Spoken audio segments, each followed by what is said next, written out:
Hello everyone, I hope you are doing well today. We're continuing our playthrough of the Lantern of Solitude. Per our last episode, we have finally forged the lantern. We would have tried to do it ourselves, but we only have like a crafting of 6 and 7. I wasn't very confident in that. So we had Branwyn crafted for us, which is an automatic success. The only minus is you do have to roll a d4 on the campaign threat die as part of the price, the time it takes to do it. I rolled a 3, so I put my campaign threat die at a 7. I do still have to go to Mirewake and pick up my commission for the Morning Star. Per the guidelines, a round trip to Mirewake and back raises your campaign threat die by 1. So alas, we are going to trigger the campaign threat. Just as a reminder, what that does is if you trigger the campaign threat die, let's see, where did I see it in here? The silence overwhelms the land. All awareness and charisma-based skills suffer a bane, and all allies NPCs cannot speak aloud. So it's definitely going to trigger, but at least the good news, it's a round trip to and from Mirewake. So I think for the sense of sanity, I will trigger that threat on the way back from Mirewake. So at least we can have normal conversations while in the city. So remember this, that's not done yet. Otherwise, after that trip to the city, we only have one more section to go, which is called the Still Spire, and that's where the Ghost General is. There's the Ghost General right there. Still Spire is a full section. It has 2 unknowns, and then the final battle with the General. So it will be a final waypoint section with its own threat. And all of that there. There's a picture, but we'll get to that when we get to that. I suspect that'll be next session. I think our trip to Mirewake will take up most of this particular session. I had a bit of a dream about Mirewake a couple nights ago. Strange, but anyway, so what's going to be happening in Mirewake this session was inspired by a dream I had. I figure if you have a dream about it, you gotta follow through. So anyway, we'll pick up right where we left off after the crafting of the lantern. You can't see it here in this picture because I printed it out in black and white, but the color drawing, this lantern glows a tomato red color, really rich, bright tomato red. That's the light that shines from the Lantern of Solitude. Branwyn finishes crafting it for us, and then when she's done, she begins to pack up her camp. Captain Elaine asks her, "So Branwyn, does that mean you can take off your blindfold? You're done now? You're free?" If you remember correctly, Branwyn can see, but she wears this thick gray blindfold because she can sense, for some reason or another, all the strange things going on in this land. That's how she's been able to alert us to all the challenges and what we might need to do to overcome those challenges. Branwyn says, "No, I will not take off this blindfold until you have defeated the General. I sense still that he resides in the spire of Still Spire.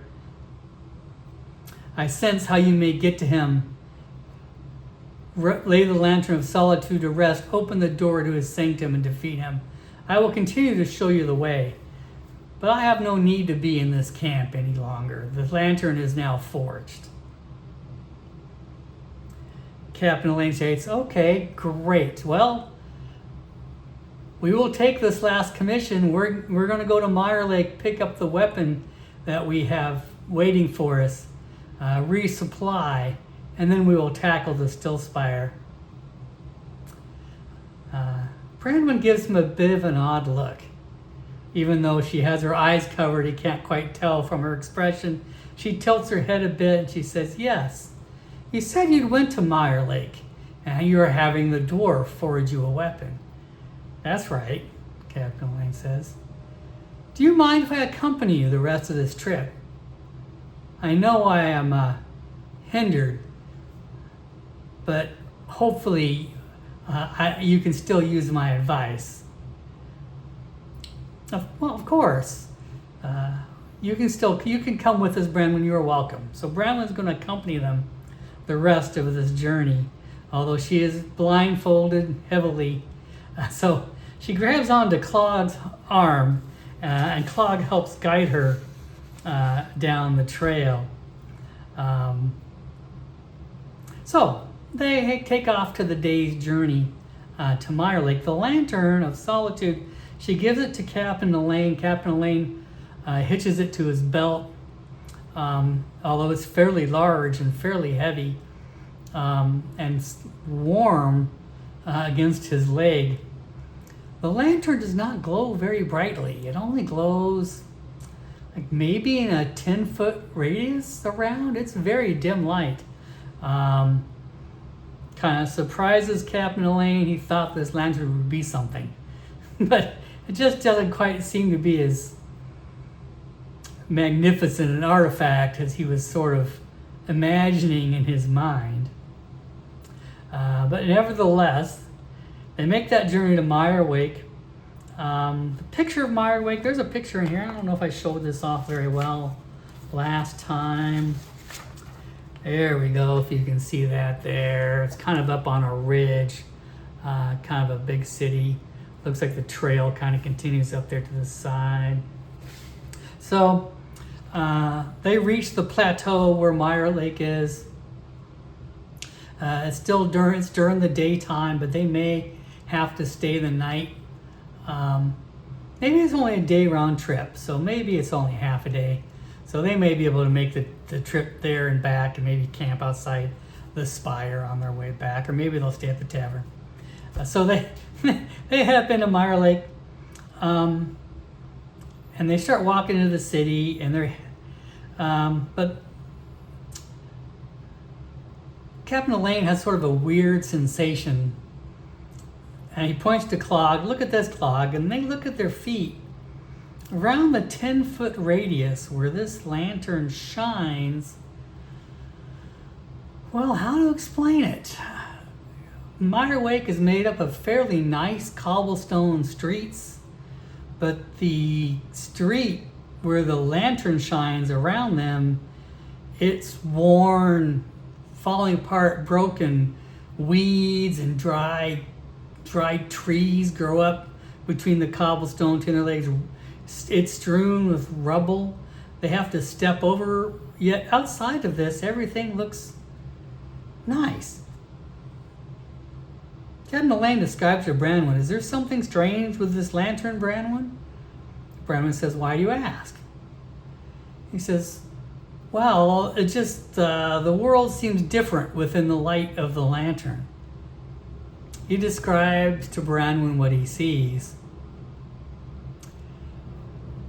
Branwen states, Captain Clog, I'm sorry, I was not sure how to explain this to you. What do you mean? Captain, Mirewake was destroyed and razed to the ground by the generals several hundred years ago. Anyone who lived here was killed or fled. Clog kind of grunts loudly. Ah! Captain Elaine gasps. That can't be. That can't be. We stayed at a tavern here that had nice feather beds. We got a full night's rest. Bradman says, nevertheless, Mirewake is no more. I guess that's why I chose to come. Mirewake is blind to my sight. I had to see what you see. Captain Elaine takes the lantern off his belt and shines it around more brightly. They go to the edge of a building, and sure enough, what looks to be a nice house on the main street of Mirewake, when he shines his 10-foot lantern up against it, it's just rubble. Clog says, let's go to the tavern. Maybe it's the tavern that's still intact. That's right, Captain Lane says. We spoke to the bartender. We had a drink. Are you trying to tell me there was no drink? Brownman says, I don't know what to tell you, you experienced here, Captain. I only know what I know. And the city of Mirewake is invisible to me. She grasps onto Clog's arm a little more tightly. And they make their way to the Broken Breath Tavern, as pictured here. As Captain Elaine goes to the front door, he holds up the lantern. From a distance, it's a solid oak wooden door, but the lantern reveals nothing. There is no door here. It's just an open gap. They walk into the tavern. Once again, it's that sort of strange feeling. The tavern looks exactly like it was when they were in here last time. Booths and tables. There's a big long bar in the back. There's a window. Bright sunny daylight is shining through the window. There's a few patrons scattered around drinking the booze. Oma, the barkeep, smiles at them from behind the counter with a lot of confidence and not sure what's going on. Captain Elaine marches quickly up to Oma with the lantern hold high. When he reaches her, Oma is not there. Instead, it's a ghost, a shade, a fragment of Oma. It still looks like Oma, but clearly she is a ghost. She is not alive. With that ghostly transformation under the light of the Lantern of Solitude, Oma speaks to Captain Elaine. The lantern has been reforged, she says.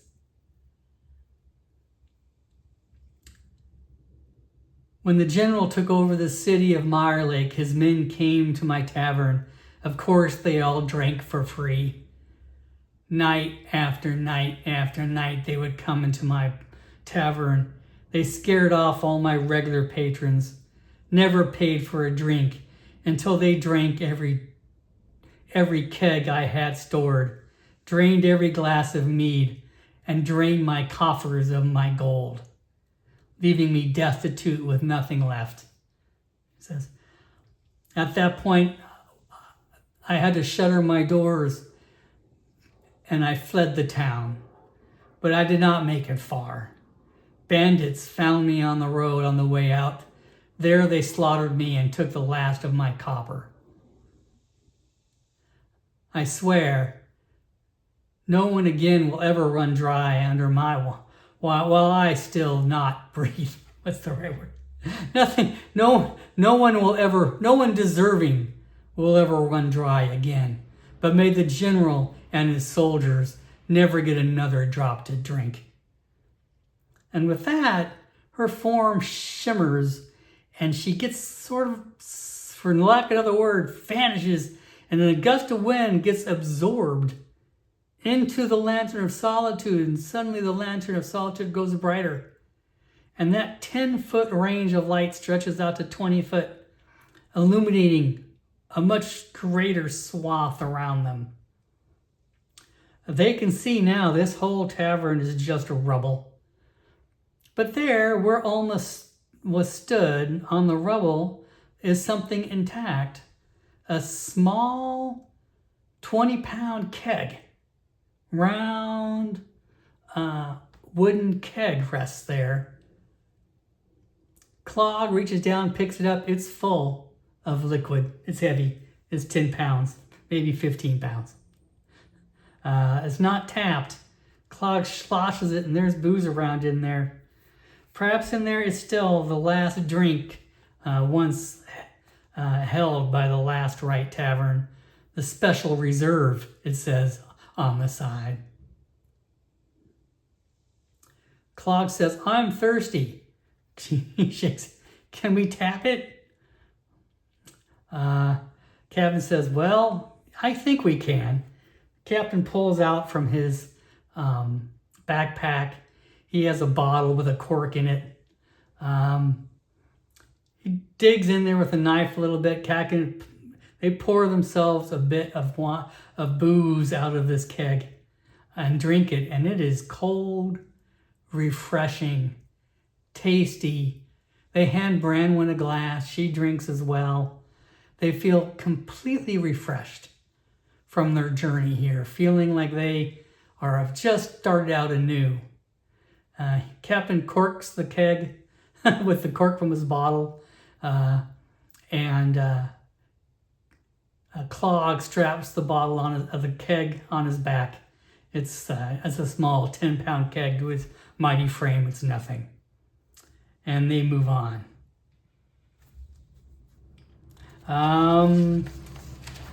Branwen states, he says, that's good. The spirits know that the Lantern of Solitude has been reforged. That's a good sign. Maybe this land will finally start to find peace. Captain Elaine still, however, looks disturbed. We slept in fine feathered beds. Clog says, yes. I think we did, didn't we? Clem says, we most definitely did. Let's head to Spittlegrub's next. Maybe there's something still in the curio shop we can use. They travel down the road, down the main marketplace, to where Spindlegrub's Curios was. And now that the light still shines 20 feet, once again, they can see this town is rubble. Everywhere that light shines is just ruined buildings, burned out shells of houses. No signs of life anywhere. But outside of this 20-foot light, it is still a fine, magnificent, and beautiful city. They make their way to Spindlegrub's Curios. Spindlegrub's Curios is still standing, according to the light shined by the Lantern of Solitude. The door is missing, but the building is whole. They enter the building. Captain Elaine thinks, well, maybe we could scavenge. Maybe Spindlegrub left something behind that we can use. When they enter, however, they see Spindlegrub at the far end of his shop, putting some things on some shelves. He turns around, sees who's at the door. He says, oh, Clog, my good friend, you've returned. It's good to see you again. Clog smiles. The goblin and the ogre got along great last time they were in town. As Captain Elaine and Clog approach Spindlegrub, though, once again, he turns from being fully fleshed to a spirit, a ghost. Once again, Spindlegrub's form shivers as he comes through. Clog says, oh no, you're a ghost too. Alas, it is true, friend Clog, I'm sorry. When the general took over this city, they plundered my store, taking nearly everything in it for themselves, claiming it was needed for war provisions, war supplies, a necessary donation to the cause. I was so angry, so upset they robbed me of everything I had. I grabbed my bow, I grabbed my quiver of arrows, and I headed to the rooftops. There I shot and killed every soldier within sight until my quiver ran out of arrows and they hunted me down and slew me there on the rooftops. May your quiver never run out of arrows, my friend. And with that, Spindlegrub's form shivers and gets absorbed into the lantern. The lantern shines up to 30 feet all around the shop as it grows stronger and brighter in a brighter red. There, where Spindlegrub stood, is the quiver of arrows they had sold to him. However, it doesn't look the same. The quiver is black, dark gray. Engraved or embellished on the quiver are symbols of bats all around it for some reason. And the quiver, the arrows sticking out of the quiver are not quite the normal looking arrows before. These arrows are all been painted black. The quiver, the arrows, or the fletching, I should say, is all black. The wood's all black. Captain Elaine pulls an arrow out and takes a look at it. It's like it's been painted black. It doesn't look particularly anything special other than it's been painted black. The tips still appear to be steel. It's normal feeling wood. The fletching appears to be fine feathers, but it's black. He pulls another arrow out just to see it matches. That's when he notices something particularly strange. He holds 2 arrows in his hands, but does some quick... There's still 24 arrows in this quiver. He pulls out another arrow. The quiver still holds 24 arrows. So I've made a minor magic item. Spindlegrub's quiver of infinite arrows. I think you kind of got that. We're going to try this though. Arrows pulled from the quiver never strike with disadvantage. The quiver always holds 24 arrows. I think that's because when I was looking up in the book, I never could find the cost of arrows. So I'm just gonna assume arrows don't cost anything because I couldn't find it in the rule book. So I made a magic item. Anyway, he hosts the quiver. He knows Branwen's a ranger. Maybe he'll save these for her. Rangers are known to use bows and arrows. In fact, Bronwyn has a bow strapped across her back, and he's seen it at her camp, a quiver of arrows that she has packed away. He explains to Branwen what he sees. Branwen looks impressed. She's like, wow, he killed all the soldiers till he ran out of arrows. What a tragic fate. They nod. Captain Elaine says, well, I'm not sure what to do now. I'm not sure what we'll see when we get to the forge.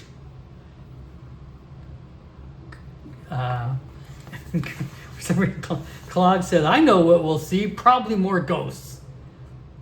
Captain Elaine says, yes, probably more ghosts. But will they have forged our commission? Clog says, we paid them good money. How do we pay ghosts money and not get anything? And lose our money? Captain says, well, I don't know. Let's go. They head out. Next door to Spindlegrub's Curio, however, there's another weathered shop, also fairly intact from the outside. But it has, laying on the ground, an old sign made of metal that says the Pale Ash Tea Room. That is when Captain Elaine remembers the voice in his head, the side quest, which I forgot to mention. When he, maybe I did this at the end of the last session, I don't remember. But there's this side quest we could pursue. I think I mentioned it. After you reforge the lantern, there is an optional quest. Where can I find it in here? I won't mess with it too much. It was just in here. There it is. There's an optional hook. After recovering the final shard, a flicker of a vision calls you back to the Pale Ash Tea Room in Mirewake. There, someone or something awaits. I think I mentioned that in my last episode. A ghostly voice spoke in his head saying, Come to the cellar of the tea room. Have a cup of tea. Let me help you on your quest. That's the next stop. It's on the way to the forge. So Captain Elaine says, the tea room. Remember when I said I heard a voice saying, come to the tea room and share a cup of tea and I would get help? Clog says, I'm not sure you said that. I don't remember so well from last session. Brown says, I remember. So they go. The tea house is really just rubble on the inside. The outside is framed, but a fire swept through here dramatically. And there is just some old rotten wooden beams left, charred, broken. But he notices that there is some sound of music coming up from underground. They search around. Half covered and buried are stairs leading down to what looks to be a cellar. They're going to have to clear the way. I think I'll just make a strength check for Clog. I think that's pretty easy. He's going to have to clear out this path so they can enter the cellar. Easily done. A 4, no sweat. Clog and Captain Elaine spend a little time clearing away the rubble so they can access the cellar. As they clear away the rocks, the music kind of grows louder. Once again, of course, as I said, the lantern shows this place being rubble. Outside the lantern, this is a very nice, fancy tea house out here. Maybe I'll describe what it once was just for fun, to show off Mirewake a little bit. Why not? We didn't go to the tavern or the tea room last time we were here. A tea room hidden behind a curtain of thick fog, serving rare enchanted trees that affect memories, emotions, and truths. The scent of herbs mingle with the whispers of lost stories. They had never been here before. They don't see any ghosts upstairs, nor do they see any tea. Here's what that time-sensitive event is. We'll get to that. So, but there is sort of a smell of herbs still in the air. Matter of fact, this smell of fine tea seems to creep up from the cellar that they were just at. The cellar appears to be well lit from the outside. They make their way down to the cellar. Normally this cellar would be quite big with lots of serving tables, another bar, shelves on the wall. There are patrons in here. In fact, it's quite full of patrons outside the ring of 30-foot light from the lantern. But inside that 30 feet, of course, nothing. Across the room, they see a raised dais, maybe for performers, and sure enough, they see a sight they were not expecting to see again. Standing on the dais, playing a lute, is a bard, a very familiar-looking bard. The bard they killed and defeated at the end of the very first threat that they triggered way back here in the Whispering Cairn. The long dead bard attempts to lull you into eternal sleep. The bard they killed. I think if you also remember, the bard crept up again in the Thorn Vault. I think the third waypoint, the Veiled Hollow. Nope, it was the Thorn Vault. There we go. The Thorn Vault in one of more unknown sections, standing on top of a giant mushroom, playing a song once again, trying to lure them to another eternal rest. But here the music he's playing is fairly jolly. Claude's not having it. He already killed this bard once. He pulls out his Morning Star and he charges that bard.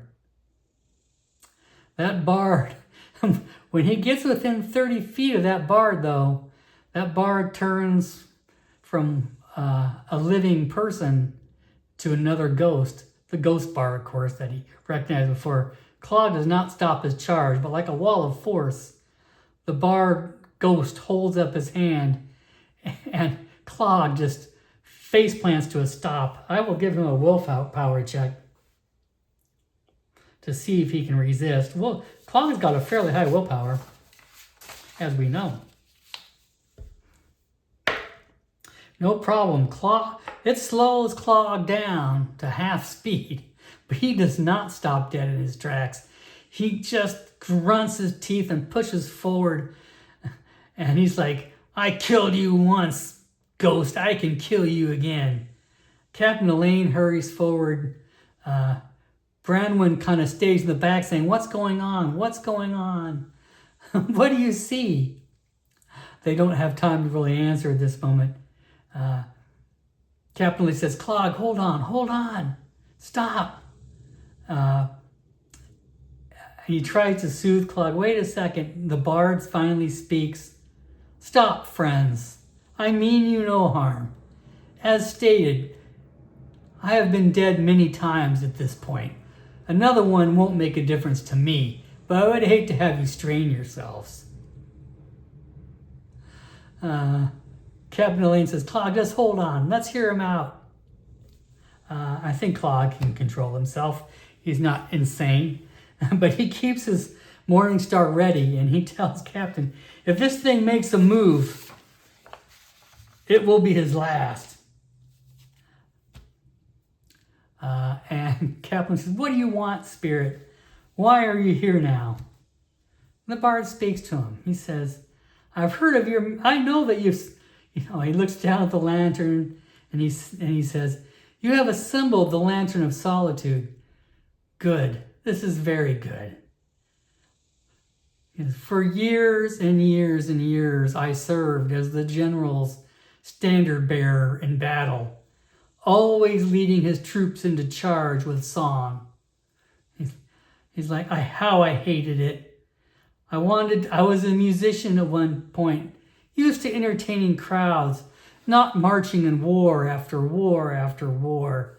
But the general didn't care.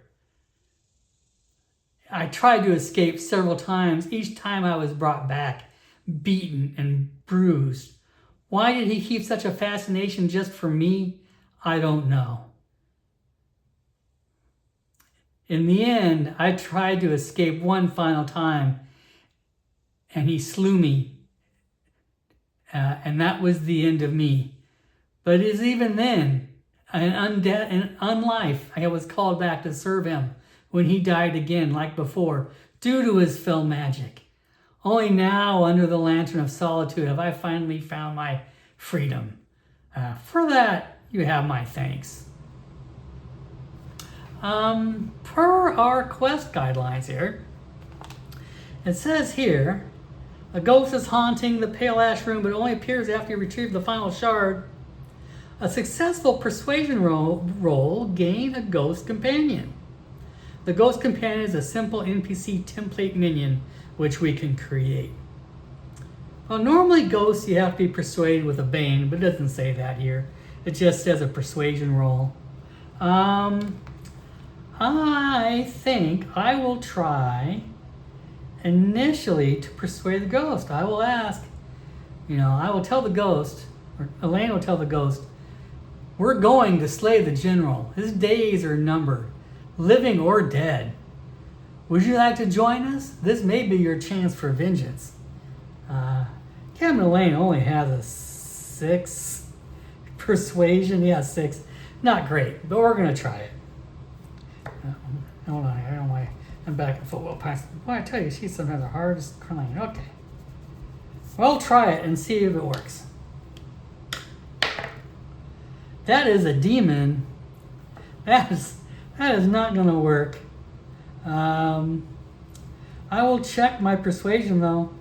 I do get a chance to get a skill up when you do a crit fail or crit success. The ghost laughs boldly in his face. He says, kill the general. No one could kill him when he was alive. What makes you think you can kill him when he's dead? Ha ha ha ha ha ha. He begins to play a jolly tune on his lute again. A mocking tune. Certainly indicated there's just no way that would be a thing.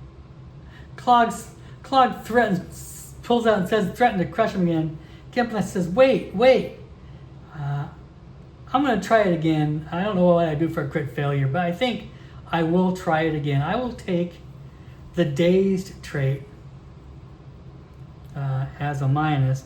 I would say the bard, with his mocking tone, the lute, almost physically slaps Captain Elaine across the head with this mocking tone. That would be the demon bane here, causing him to just almost become dazed. Clog rushes forward to attack him, but his weapon won't do any damage because he's not magical. But I will roll to see if he hits. He does hit. Clog does hit the ghost. His Morning Star goes right through the bard, but does absolutely nothing. It clanks into the ground, shattering part of the stone dais. But in this time, last time weapons affected the bard because it was just kind of a simple NPC. But now he's in full ghost mode with the shining of the Lantern of Solitude. It doesn't seem to affect him at all. The ghost mocks Clog just as well as he did mock Elaine. I think Captain is going to try again. This time he's going to do a bit of maybe I'm going to still persuade him, but I'm going to substitute bluff. I think I will use a willpower to use my adaptive trait. And I think I'm going to try to bluff him instead. Although in a way it's going to be the truth. He's going to say, listen, friend, we're going now to pick up a magic weapon. A weapon that will help us defeat, we've been guaranteed will help defeat the general. Behind us, a mystic watches over us. Her skill and talent will give us the magical power necessary to defeat the general. We're well equipped for it. The general, under the light of the Lantern of Solitude, will melt before our very eyes. This does cause the bard to kind of tilt his head and stop playing and kind of listen to what Captain Elaine's saying. It's not a complete lie, but it is kind of a bit of an exaggeration. An 18, that's another failure. The bard says, I don't believe you, but I wish you the best of luck. My time here is done. I hope to receive my final rest. I will never serve the general again, but I will not serve you either. And with that, the ghost dissipates. And it gets absorbed into the Lantern of Solitude like the others. And then suddenly the lantern is glowing again at about a 40-foot range. Now, the range of the lantern glows again, but I do not gain a ghost companion despite my best efforts. Failed too many times. Well, that's that. With that, the music stops in the basement. The scent of herbal tea also seems to vanish, and this place just becomes another damp, musty old cellar. Captain Elaine returns and helps Bronwyn. Bronwyn's like, what was that all about? Did you hear the ghost speak? She's like, I guess. It was muffled under this loud, tinny music. And Captain Elaine grabs her and they go upstairs. Onwards to the forge. Let's see. So now we go. They make their way to the forge. The Hollow Ember Forge, which we've been to already. There's the picture of it again. The marketplace is still fairly busy. They cross to the far side of the square. They can see Imajar working at his big iron anvil, hammering on it. Next to him, they see the elf. I believe her name was Miranel, the elf mage, the bookstore owner, who said she would help Borin Emberjaw forge this magical weapon for them. They're both standing there as they see Captain Elaine and Clog and Branwyn. They wave at them from a distance. Borin Emberjaw wipes the sweat off his brow. He's wearing heavy thick leather gloves that come up all the way up to his elbows, and he holds a forge hammer. As they approach, however, with the light and the 40-foot glow of the lantern, it's much the same as last time. Instead of people, an elf and a dwarf, two ghostly apparitions appear in their place. The forge is devastated. The anvil is still there, but it's been knocked over and is covered in soot and grime and buried. Bits of iron and metal are still strewn all over this empty business, but it is not intact either. Like a big fire has swept through here as well. Marinelle's the first to speak. She says, "You've returned and you've reforged the Lantern of Solitude." Captain Elaine says, "That's right." She says, "When the general first stormed into this city to take over this town and rule in its place, I led many protests. I gathered the citizens. We marched on the house where the general lived. We protested his treatment of our people and the treatment of the town. Always his soldiers would come and scatter us away, but I wouldn't stop. I came back night after night in protest. I knew that were our freedoms to be taken away, it would be only a matter of time before everyone would be conscripted into his army to fight. Our shops would be destroyed and ruined." And sure enough, what happened came true.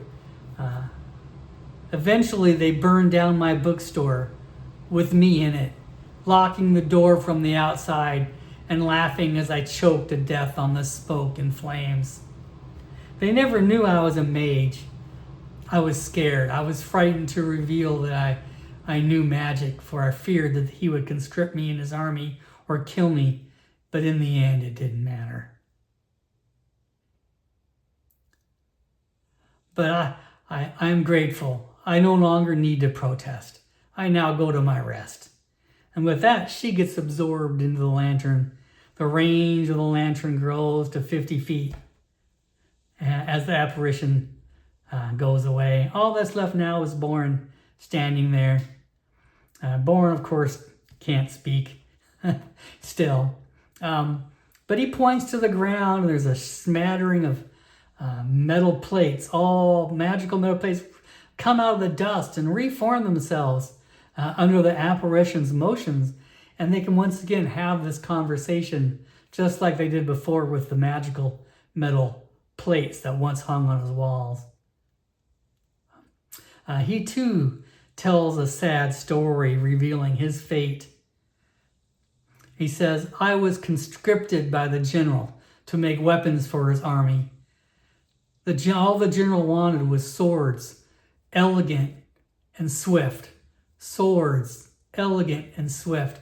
Over and over again, I must have made hundreds, if not thousands of swords, until my arms broke and my knees snapped and my body and back gave out and I could not make any more. For years I toiled and toiled. Swords, swift, elegant. Swords, swift and elegant. I'm so grateful to have made this weapon for you." And he holds out the Morning Star, their commission. He gives it to Clog with his ghostly form, and he says, "Now, I've made something brutal, something violent, something made for cracking bones and smashing skulls, something not elegant. This is my final commission. Take it and crush the skull of the general whose work and toil crushed me." And with that, Emberjaw gets absorbed into the Lantern of Solitude, and the lantern shines finally at a very bright red 60-foot range. And Clog holds himself a new magic weapon. I made this too. It's not super powerful, but it's pretty cool. It's called Emberjaw's Final Commission. I made this using the enchanting section out of the Book of Magic. It has a few different traits. One is unbreakable at a level 1, which adds a 9 to its durability. So it's not unbreakable, but pretty hard to break. It has to go a ways before it breaks. It has the trait called Luminous. Luminous allows you to glow brightly if within 30 feet of something. In this case, 30 feet of undead, of course. The head of this morning star is made out of twisted, blackened iron. The head of this morning star looks to be, it's like the head of the frozen orb. It is cold to the touch. In fact, the whole thing is cold, like cold iron to the touch, but the head of this morning star especially so. Out of the head of this morning star are these just twisted, bent, all over the place metal spikes shine out of this thing from all directions, gnarled and bent and twisted and blackened iron. But the orb itself is polished. And yes, it does appear to be, at least, if not the frozen orb, manufactured from the frozen orb.